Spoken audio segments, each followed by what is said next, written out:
বাংলাদেশের ইতিহাসে সবচেয়ে ব্যর্থ শাসক হচ্ছে ডক্টর মোহাম্মদ ইউনূস।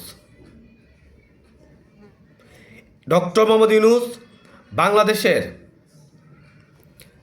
জন্মের পরে এখন পর্যন্ত এমন একজন শাসক যিনি বাংলাদেশের একদিনের জন্য এদেশের ভালো চায়নি, এদেশের জনগণের জন্য শান্তি চায়নি।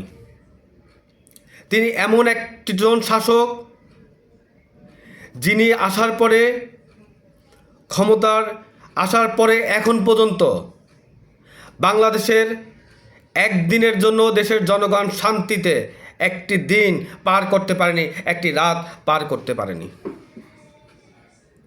তার জীবনে, দেশের জনগণের জীবনে এত দুর্বিষহ শাসক বাংলাদেশে কখনো আসেনি। যেই শাসক বসার পরে দেশের জনগণ দল মত নির্বিশেষে যে স্বপ্ন দেখেছিল, তাকে নিয়ে যারা স্বপ্ন দেখেছিল, তাকে নিয়ে যারা দেশের জনগণকে স্বপ্ন দেখিয়েছিল, সেই স্বপ্ন ধূলিসাৎ করেছে সে ক্ষমতায় বসার পর থেকে এখন পর্যন্ত দেশের সবচেয়ে বেশি সহিংসতার ঘটনা ঘটেছে। দেশে হত্যার হয়েছে, দেশে হত্যা, গুম, দুর্নীতি, চাঁদাবাজি, বৈষম্য সবচেয়ে বেশি হয়েছে।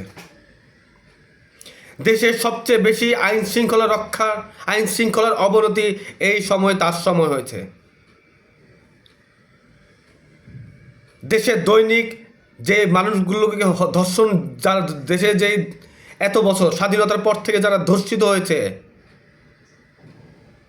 প্রত্যেক সরকার চেয়েছে ধর্ষিতা বন্ধ হোক, ধর্ষণ বন্ধ হোক, দুর্নীতি বন্ধ হোক, চুরি বন্ধ হোক, ডাকাতি বন্ধ হোক, বাংলাদেশে একটি শক্তিশালী বাংলাদেশও হোক, বাংলাদেশের জনগণ শান্তিতে থাক। কিন্তু উনি একদিনের, যে ডক্টর মোহাম্মদ ইউনূস একদিনের জন্য চায়নি যে বাংলাদেশ একটি শক্তিশালী রাষ্ট্র পরিণত হোক, বাংলাদেশ এগিয়ে যাক, এদেশের জনগণ শান্তিতে থাকুক, সে একটি দিনের জন্য চায়নি। আর এই কারণে বাংলাদেশের আইন শৃঙ্খলা রক্ষাকারী বাহিনীর সদস্যরা, বাংলাদেশ আইন শৃঙ্খলা রক্ষাকারী বাহিনীর সদস্যরা তাদেরকে নিরাপত্তা দেওয়ার জন্য, তাদেরকে যার এই আইন শৃঙ্খলা রক্ষাকারী বাহিনীকে যেভাবে তারা ব্যবহার করছে, এটা বাংলাদেশের নজির স্থাপন করেছে। মনে হচ্ছে যে দেশের আইন শৃঙ্খলা রক্ষাকারী বাহিনী জনগণের বদলে তাদের নিরাপত্তা দিতে ব্যস্ত, তাদেরকে নিরাপত্তা দিতে তাদেরকে ব্যস্ত থাকতে হয়। এমন কোনো একটি দিন নাই যেই দিন দেশের জনগণ একটি ভালো একটি খবর শুনতে পেয়েছে। দেশের জনগণ প্রতিদিন কোনো না কোনো দুর্ঘটনা, কোনো না কোনো দুঃসংবাদ পায়। এই সময় সবচেয়ে বেশি অপরাধ সংগঠিত হয়েছে, সবচেয়ে বেশি খুন হয়েছে, সবচেয়ে বেশি ধর্ষণ হয়েছে, সবচেয়ে বেশি মব ভায়োলেন্স হয়েছে, সবচেয়ে বেশি বৈষম্য তৈরি হয়েছে, সবচেয়ে বেশি বিভাজন তৈরি হয়েছে। জাতি, ধর্ম, বর্ণ, দল মত নির্বিশেষে সকলের মাঝে সবচেয়ে বেশি বিভাজন তৈরি হয়েছে তার সময়। এর সময় সবচেয়ে বেশি এই দেশে ধর্মীয় উগ্রতা ছড়িয়েছে। একটি দেশের যে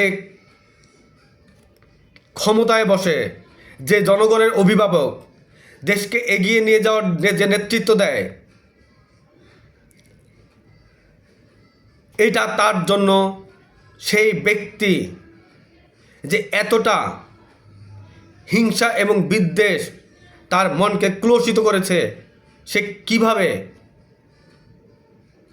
এই দেশকে হিংসা বিদ্বেষে পরিণত করেছে। একজন কলঙ্কিত অধ্যায় সে রচনা করেছে। প্রিয় শিক্ষার্থী, ছাত্রছাত্রী ভাই বোনেরা, দেশ যে শাসন করবে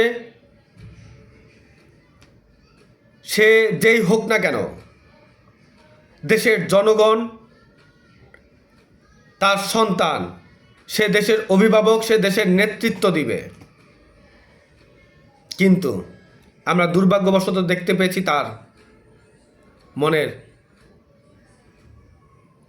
তার মস্তিষ্কের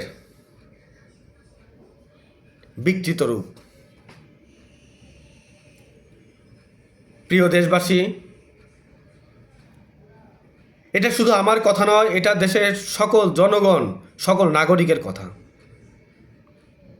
আমি বিশ্বাস করি দেশের সকল জনগণকে ঐক্যবদ্ধ রাখা এবং দেশকে এগিয়ে নিয়ে যাওয়াই একজন রাষ্ট্রের যে ক্ষমতায় থাকবে তার একমাত্র লক্ষ্য এবং উদ্দেশ্য হওয়া উচিত। তার লক্ষ্য উচিত দেশের সকল জনগণকে নিরাপত্তা দেওয়া, তাদের জীবন এবং সম্পদের নিরাপত্তা দেওয়া। দেশের সকল বিভাজন, জাতি, ধর্ম, বর্ণ নির্বিশেষে সকলের বিভাজন দূর করে সকলকে ঐক্যবদ্ধ রাখাই হচ্ছে তার প্রধান কাজ। দেশের আইন শৃঙ্খলা রক্ষাকারী বাহিনীকে দেশের জনগণের সেবায় এবং তাদের জনগণের জন্য কাজ করতে দেওয়াই হচ্ছে স্বাধীনভাবে কাজ। কিন্তু আমরা দেশের জনগণ দেখতে পাইনি। প্রিয় শিক্ষার্থী, ছাত্রছাত্রী, ভাই বোনেরা, আমার দৃষ্টিভঙ্গি আলাদা হতে পারে, কিন্তু দেশের জনগণের অভিমত এটা। তাই আমি দেশের সকল মানুষকে, দেশের সকল জনগণ, দেশের সকল শিক্ষার্থী, ছাত্রছাত্রী, ভাই বোনদের কাছে আমি আহ্বান জানাই, এই বাংলাদেশকে একটি সুন্দর, শক্তিশালী, সুখী রাষ্ট্রে পরিণত করার জন্য, সুখী রাষ্ট্র হিসেবে গড়ে তোলার জন্য আমাদের সকলকে ঐক্যমত হতে হবে। যারা বাংলাদেশকে মনে প্রাণে বিশ্বাস করে, তারা বাংলাদেশকে, যারা এই বাংলাদেশের স্বাধীনতাকে যারা বিশ্বাস করে, এই বাংলাদেশের অস্তিত্ব যারা বিশ্বাস করে, আমাদের সবাইকে একসাথে থাকতে হবে এই বাংলাদেশের মানুষের নিরাপত্তা, মৌলিক অধিকার এবং শান্তি নিশ্চিত করার জন্য। আমি বিশ্বাস করি দেশের জনগণ যদি একসাথে থাকে, ঐক্যবদ্ধ থাকে এবং আল্লাহ তাআলা যদি আমাদেরকে সেই সুযোগ দেয়, তাহলে আমরা আমাদের লক্ষ্যে পৌঁছতে পারবো ইনশাআল্লাহ। সবাই ভালো থাকবেন, সুস্থ থাকবেন। আসসালামু আলাইকুম।